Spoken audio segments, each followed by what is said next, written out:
நிந்தைக்கும் வெட்கத்திற்கும் நம்மை ஒப்புக்கொடாத நல்ல தேவனுக்கு துதியும் கனமும் உண்டாகட்டும். இந்த நாள் ஜெபிக்க வேண்டிய ஆதார வசனம் யோவேல் 2:17. கர்த்தாவே, நீர் உமது ஜனத்தை தப்பவிட்டு புறஜாதிகள் அவர்களை பழிக்கும் நிந்தைக்கு உமது சுதந்திரத்தை ஒப்புக்கொடாதிரும். துதிப்பதற்கு யோவேல் 3:16.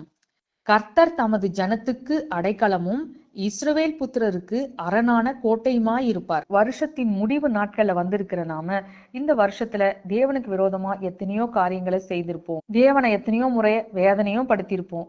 அத நிமித்தம் தேவ கோபம் நம்மில் எழும்பக்கூடாதுன்னும், நம்முடைய செயல்கள் நிமித்தம் தேவன் புறஜாதிகளுக்கு நம்மை ஒப்பு கொடுக்க கூடாதுன்னும், நிந்தையும் அவமானமும் நம்மை அணுகாமல் நமக்கு வர இருக்கிற எல்லா தீமைக்கு நம்மை விலக்கி காக்கணும்னு நம்மை நாமே தாழ்த்தி கர்த்தருடைய பாதத்தில் கெஞ்சி ஜெபிக்கலாம். துதிக்க வேண்டியது தேவன் தம்முடைய ஜனமாகிய நமக்கு அரணும் கோட்டையும் அடைக்கலமுமாயிருந்து நம்மை பாதுகாத்து வருகின்றபடியால் நாம் அவரை மனதார நன்றியோடு ஸ்தோத்திரிக்கலாம்.